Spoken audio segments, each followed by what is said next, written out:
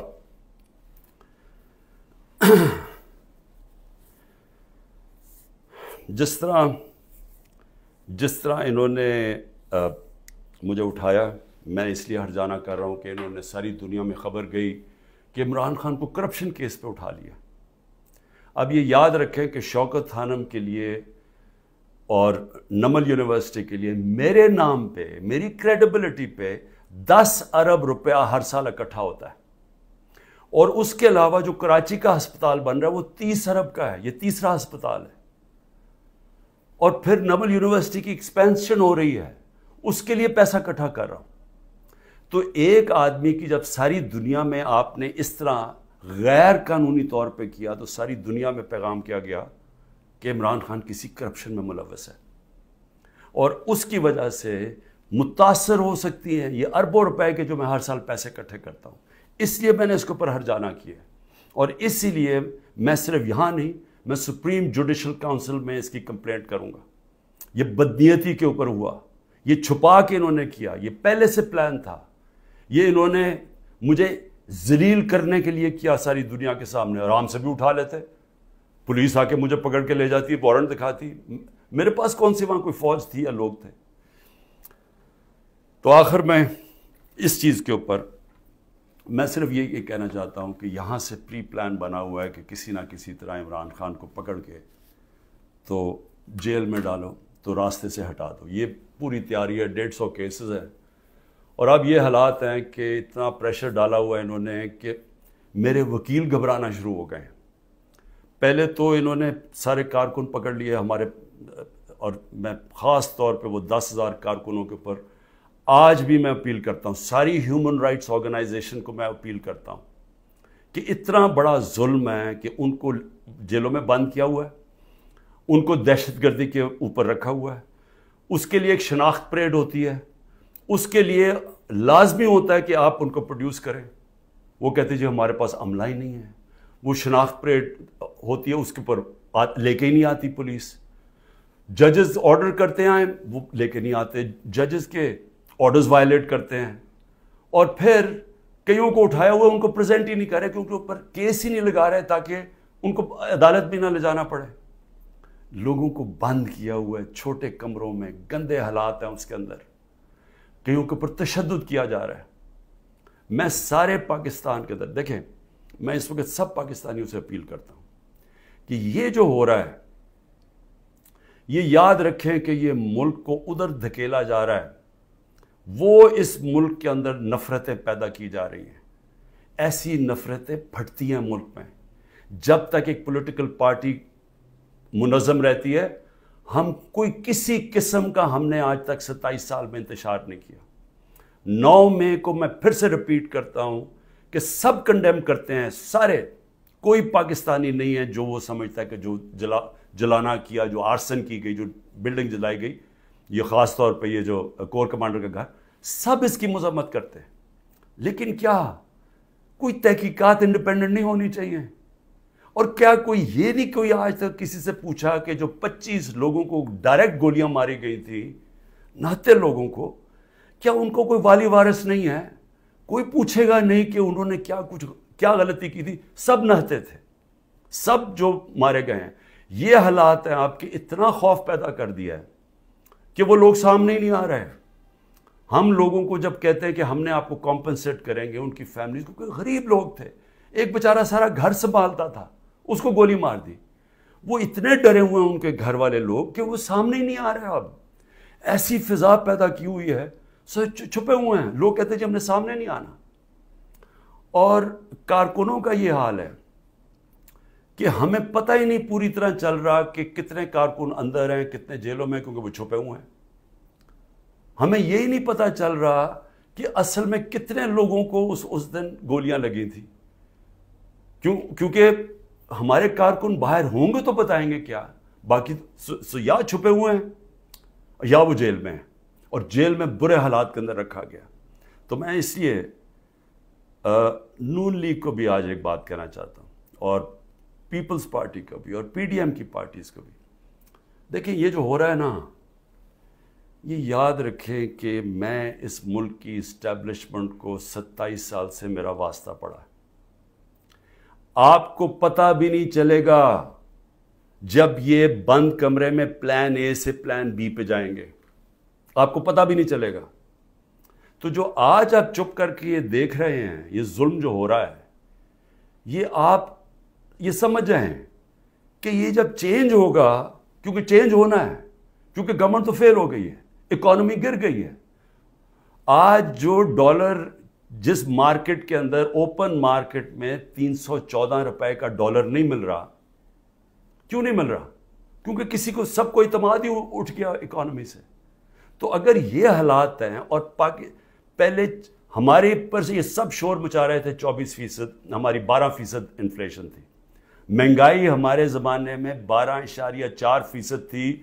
مہنگائی مارچ ہو گئی تھی. سارے ٹی وی شوز کے اوپر لوگوں کے پاس جاتے تھے، جی بتائیں کتنی مہنگائی ہے. آج کے فگرز مہنگائی کے 38% مہنگائی ہے، 3 گنا سے زیادہ ہے. اور آج جو حالات ہیں لوگوں کے، نہ مہنگائی کنٹرول ہو رہی ہے، فیکٹریاں بند ہو رہی ہیں، بے روزگاری بڑھ رہی ہے. آگے انٹرنیشنل میڈیا کے لوگ، جو فائنانس کے لوگ ہیں، وہ سمجھ رہے ہیں کہ ڈیفالٹ کرنے جا رہا ہے پاکستان. ان حالات کے اندر یہ اگر آپ سمجھتے ہیں پی ڈی ایم والوں کہ آپ بڑی دیر بیٹھے رہیں گے یہاں، میں آپ کو یقین دلاتا ہوں کہ جب پلان بی بنے گا، ہو سکتا ہے آپ ادھر پھنس جائیں. جو آج ہمارے سے ہو رہا ہے ہو سکتا ہے آپ سے بھی یہ ہو. اور یہ مجھے یہ کہنا کہ جی ہمارے زمانے میں یہ ہوا تھا، اس سے بڑا جھوٹ کوئی بول نہیں سکتا. مجھے یہ بتائیں کہ ہمارے زمانے میں کب یہ ہوا تھا؟ کتنے لوگوں کو تشدد کیا گیا جیل میں؟ کتنے گھر توڑ کے اندر گھس کے عورتوں کے سامنے اٹھا کے لے گئے؟ اگر وہ آدمی نہیں ملا تو ان کے رشتہ دار اٹھا کے لے گئے. کتنے گھروں میں ایسے ہوا تھا؟ مجھے یہ آج تک بتائیں کہ ہم نے کتنے دہشت گردی کے کیسز کیے تھے. مریم نواز نے جا کے جب پتھراؤ کروایا تھا نیب کے اوپر، کتنے دہشت گردی کے کیسز ہوئے تھے. کس کے اوپر اس طرح کے 150 کیسز کیے گئے جو میرے پہ 4 کیسز میرے اوپر کیے گئے ہیں، کرمنل کیسز، جب میں نظر بند تھا 4 دن وہاں نیب جیل میں. تو جس طرح کی یہ آپ حرکتیں کر رہے ہیں اور یہ ہونے دے رہے ہیں حرکتیں، اور یہ کہہ کہ جی ہمارے زمانے میں یہ ہوتا تھا، یہ سمجھ جائیں کہ یہ بڑی جلدی چینج ہو سکتا ہے. یہ ابھی آپ بڑے خوش ہیں کہ جی تحریک انصاف، اس لیے نہیں کہ ہم نے آپ سے کوئی ظلم کیا تھا. میں پھر سے ریپیٹ کرتا ہوں، 95% کرپشن کے کیسز اب پہلے آپ کے زمانے میں بنے ہوئے تھے. اسحاق ڈار آپ کے زمانے میں بھاگا، نواز شریف کے بیٹے آپ کے زمانے میں بھاگے. یہ جو کیسز بنائے ہوئے تھے یہ سارے آپ کے زمانے میں ہوئے ہیں. صرف پھر سے شہباز شریف کے جو 16 ارب کا ایف آئی کا کیس تھا اور جو نیب کا کیس تھا، وہ ہمارے زمانے میں بنا 8 ارب کا. اور وہ میں آج بھی کہتا ہوں کہ اس سے کلیئر کٹ کیس ہے ہی کوئی نہیں. زمین کے قبضے جو چھڑوائے تھے وہ سارا لینڈ ریکارڈز کے دیکھ کے چھڑوائے تھے. ایک مجھے ادارہ، نہ پولیس آفیسر، کوئی آئی جی، کوئی مجھے آج ایف آئی اے کا آدمی مجھے ایک کہہ دے کہ میں نے کسی کے اوپر کہا کہ انتقامی کارروائی کرو، ایک مجھے بتا دے. کوئی مجھے بتائے جتنی ہم نے بھرتیاں کی ہیں وہ ساری میرٹ کے اوپر کی تھی. کتنے عمران خان کے رشتہ داروں کو امپورٹنٹ جگہوں پہ بیٹھے تھے. اور پھر میڈیا، ذرا میں میڈیا کے اوپر آ جاؤں، کیونکہ میڈیا میں ہمیں بڑی مار پڑی تھی سارا وقت. وہ گورنمنٹ، جس گورنمنٹ نے اس ملک کے اندر کرونا، دنیا مانتی تھی کہ کرونا کا سب سے زیادہ ڈیل اس کو سنبھالا، دنیا مانتی تھی. ہندوستان میں حالات دیکھ لیتے، ارد گرد ایران میں حالات دیکھتے جو ہمارے 2 نیبرز تھے، اور پاکستان میں حالات دیکھتے. اپنے ملک کو جس طرح ہم نے نکالا ہے اور بڑی رسک لے کے، تو میں آج یہ سوال پوچھتا ہوں کہ ہمارے طرف اخبار اٹھا کے دیکھ لیں، جو ہماری مٹی پلیت کی گئی ہے میڈیا میں. اور ایک کیس ڈال دیجیے رانا ثناء اللہ کے اوپر، وہ ڈرگز کا کیس تھا. رانا ثناء اللہ کا اے این ایف نے کیس کیا تھا، جن کے اوپر ایک میجر جنرل صاحب بیٹھے ہوئے تھے. اور ہم نے کیبنٹ میں جب رانا ثناء اللہ کا کیس آیا، کیبنٹ میں پریزنٹیشن مانگی اس سے کہ کہیں غلط کیس تو نہیں کر دیا. اور انہوں نے ایک فریم بائی فریم بتایا کہ یہ کیسے یہ رانا ثناء اللہ پکڑا گیا تھا منشیات میں نے تو کسی کو نہیں کہا، نہ میری کیبنٹ نے کسی کو کہا. تو اس لیے یہ کہنا کہ آپ کے زمانے میں بھی کچھ تھا، ہمارے زمانے میں کچھ نہیں تھا. اور میں آج آپ کو آگے بھی بتا دوں کہ الیکشن جب ہوں گے، یہ میری آج پیشن گوئی مان لیں، جو مرضی کر لیں آپ، جتنا تحریک انصاف نے انشاءاللہ. تو جب ہم آئیں گے، میں آج آپ کو انشاءاللہ ہم جب آئیں گے، میں آپ کو ابھی بھی یہ کہتا ہوں، میرے سے جو کیا ہے میں تو ان کو معاف کر دوں گا. مجھے قتل کرنے کی جنہوں نے کوشش کی میں معاف کر دوں گا، کیونکہ میں جو امتی ہوں وہ نبی صلی اللہ علیہ وسلم کا ہوں، اور انہوں نے اپنی ذات کے اوپر ہمیشہ معاف کر دیتے تھے. تو میری ذات کے اوپر جو بھی چیزیں میں معاف کر دوں گا. جو میرے گھر میں ہوا، میری بیوی اکیلی گھر میں، جس طرح گھر میرا توڑا گیا باہر سے، جس طرح اٹھا کے لے گئے، مارا لوگوں کو میرے گھر میں آ کے، میرے گھر کے اوپر جو حملے کیے گئے، جب میں تو معاف کر دوں گا. لیکن مجھے بتائیں کہ جن لوگوں کے اوپر اس وقت تشدد ہوا ہے اور ہو رہا ہے، وہ جب نکلیں گے، یا جو اعظم سواتی سے ہوا، یا جو شہباز گل سے ہوا، تو کیا وہ معاف کریں گے؟ کیا یہ جو عمران ریاض کو اٹھایا، یا جو ارشد شریف، یہ جس طرح اس کی کیا فیملی معاف کرے گی؟ کیا یہ جو ورکرز جب نکلیں گے جن کو جانوروں کی طرح رکھا گیا ہے، کیا ان کو پتہ ہے کون کون سے؟ اور پولیس والوں نے زیادہ تر اچھا برتاؤ، ان کی بری رپورٹس نہیں ہیں، نامعلوم افراد نے زیادہ ظلم کیا، لیکن کئی گلو بٹ جو انہوں نے شامل کیے، کیا ان کو معاف کر دیں گے؟ جنہوں نے 25 مئی کو کیا، ہم نے چپ کر کے بیٹھ گئے، ہم نے کسی کو سزا ہی نہیں دی جب 25 مئی کو انہوں نے ظلم کیا تھا. تو کیا اب ہم معاف کر دیں گے؟ یہ جو ورکر جب نکلیں گے وہ ڈیمانڈ نہیں کریں گے کہ جن سے ظلم کیا گیا؟ تو اتنے انتہا پہ جو آپ لے کے جا رہے ہیں، یہ یاد رکھیں کہ کہیں پلان بی بن گیا تو آپ اسی جگہ پہ پھنس جائیں گے. اور میری میڈیا سے میں پھر میڈیا سے پوچھتا ہوں کہ اب تو انہوں نے مکمل طور پہ عمران خان کا نام ہی اب نہیں لے سکتے اب ٹی وی چینلز پہ، یہ اب نئی چیز ہے. اگر عمران خان کا ٹی وی چینلز پہ نام نہیں لے سکتے تو اب میں سوچ رہا ہوں کہ ٹی وی چینلز پہ گفتگو کیا ہوگی شام کو. میں اور بھی سوچ رہا ہوں کہ اس کا مطلب مریم نواز کی تو اب تقریریں دکھائی نہیں سکیں گے، کیونکہ اس کی تقریر ہی ختم ہو جائے گی اگر اس میں عمران خان کا نام نہ ہوا.